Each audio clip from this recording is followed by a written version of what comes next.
hay dólar para producir. Está Jorge Chemes en línea, presidente de Confederaciones Rurales Argentinas, a quien saludamos. Jorge, ¿qué tal? Buenas tardes. ¿Qué tal? Buenas tardes, gracias por el llamado. No, al contrario, gracias por estar con nosotros. Jorge, a ver, ¿cómo impacta en el campo, primero, la decisión del Banco Central? Segundo, ¿cómo está repercutiendo en el mercado financiero? Impacta muy mal. Le diría que esta situación profundiza la mala situación que ya venimos sufriendo, porque para conocimiento de la gente, nosotros tenemos un dólar que es el oficial, donde hay que restarle las retenciones e impuestos, con lo cual queda un dólar limpio de no más de 58, 59 pesos, que es el dólar que se utiliza para poder exportar, para poder vender lo que nosotros producimos. Pero cuando salimos a comprar los insumos están valuados en relación al dólar, que va a ser prácticamente el dólar libre. Con lo cual hay una brecha impresionante que en definitiva funciona como una retención o como un impuesto encubierto y que deteriora gravemente la rentabilidad. Jorge, ¿en cuánto se reduce la ganancia con esta nueva ecuación? La verdad es que no tengo el número exacto. Sí le digo que ya venía deteriorada de hace tiempo por esta brecha, por esta diferencia, y esto lo que hace es profundizarla o acentuarla. Con lo cual hay muchas situaciones de los productores, de acuerdo a la producción y a la situación personal, que van a quedar por debajo de la línea de rentabilidad y obviamente no van a ser viables de seguir produciendo. ¿Esto afecta más a los grandes productores o a los pequeños productores? Les afecta en general a todos por igual. La diferencia es que probablemente un productor grande tenga un respaldo financiero para poder sobrellevar estas situaciones que obviamente el productor mediano y chico no las tiene, porque siempre tiene que recurrir a financiaciones externas, ¿no? Financiaciones, digamos, a través de sus acopios, cooperativas o bancos. Pero sí el productor mediano y chico termina siendo el más perjudicado, ¿no? Bien. A ver, Jorge, ¿me da un minuto? Lo voy a convocar a Luciano Laspina, el diputado del PRO, que también está en comunicación con nosotros. Luciano, buenas tardes. Hola, Fernando, buenas tardes. Gracias por atendernos. Luciano, a ver, ¿cómo están evaluando esta medida del Banco Central? ¿Como un manotazo de ahogado? ¿Complica? ¿Tranquiliza? ¿Qué es lo que pasa con esta medida? No, primero es una situación que es muy delicada.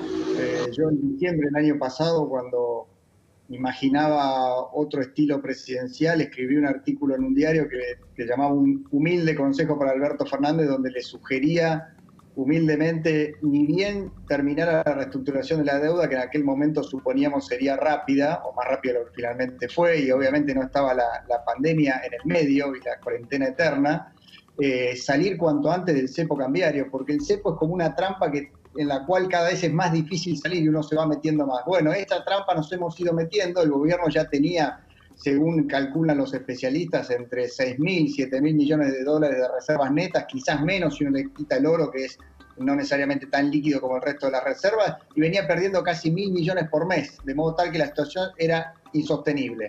Se esperaban algún tipo de medidas que pudieran mejorar la situación. El ministro Guzmán el fin de semana había dicho que esas medidas no iban a ir en dirección a endurecer el cepo, sino mejorar la confianza, la credibilidad presentando el presupuesto. Bueno, ayer entró la ley de presupuesto en el mismo día que se profundizó el cepo cambiario. Obviamente todas estas medidas lo que van a traer es una enorme distorsión a la economía, un aumento de la brecha cambiaria que ya estamos viendo.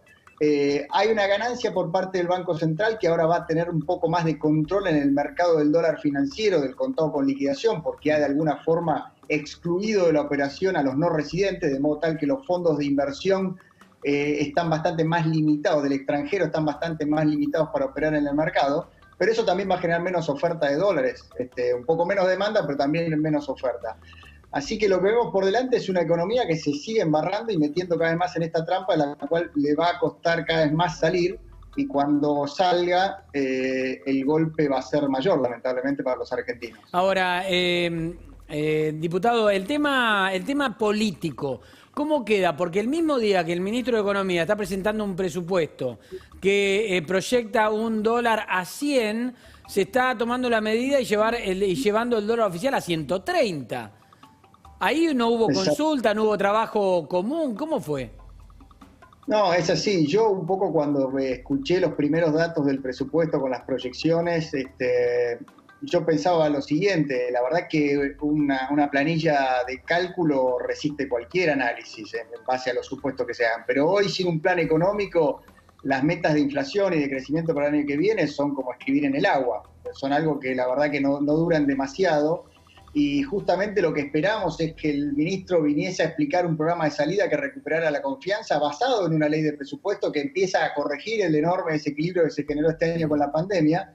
Y lejos de eso, estamos, me parece, yendo en la dirección contraria, lo cual genera mucha más duda respecto a qué vamos a estar discutiendo, ¿no?, en ese presupuesto. Así que, desde el punto de vista político, yo diría que la principal víctima de las medidas de ayer fue, sin lugar a dudas, el ministro Guzmán, que era quizás la figura más fortalecida, emergente de un gabinete bastante opaco, pero que había logrado con la reestructuración de la deuda, que tuvo muchas críticas en muchos sentidos, sacar pecho y decir, bueno, acá vamos a ordenar lentamente y tranquilizar la economía. Eso fue el fin de semana y hoy tenemos una economía que se acerca más al sistema cambiario venezolano que a la normalización del sistema cambiario que había anticipado el ministro Guzmán. Yo creo que sale muy golpeado políticamente el ministro Guzmán de esta situación. Creo yo también dinamitando el único foco de credibilidad que todavía tenía el gobierno con el mercado, los inversores y con la sociedad en general. A ver, le pregunto a Chemes antes de despedirlo. Chemes nos planteaba la incomodidad que van a tener ahora para conseguir insumos, ¿no? Para seguir produciendo, teniendo en cuenta que hay un doble dólar ahí, ¿no? Tienen que vender a un dólar y comprar a otro. ¿Cómo se la van a arreglar? ¿Qué es lo que están pensando? ¿Qué van a hacer? Porque la realidad es esta, ¿no? La que tienen. Lamentablemente esa situación ya la hemos vivido en otras oportunidades, hoy se vuelve a repetir. Sin duda que la importación de los insumos cada vez va a ser una situación más grave, con lo cual creo que va a haber menor aplicación de tecnología y va a haber que acudir a diferentes, otro tipo de tratamientos, otro tipo de labores que no genere el consumo de estos insumos importados, porque la verdad es que va a ser imposible afrontar una situación como la que tenemos adelante. Chemes, una consulta puntual para su sector. ¿Sabe de algún caso que esté con empresas, sobre todo radicándose en Uruguay? No puedo confirmarle que ya se estén instalando. Lo que sí le confirmo es que hay muchísimas averiguaciones y muchas empresas agropecuarias que están mirando la posibilidad de conformar sociedades en el Uruguay y trasladar toda su producción, no solo a Uruguay, sino también a Paraguay, sobre todo en el sector ganadero. Pero sí están mirando los países limítrofes cada día con mayor interés, porque justamente la inseguridad, la incertidumbre que vivimos en este país hace que la inversión no avance. Jorge Chemes, gracias por participar. Muchas gracias a ustedes, hasta siempre. Hasta luego. Seguimos con el diputado Las Piedras.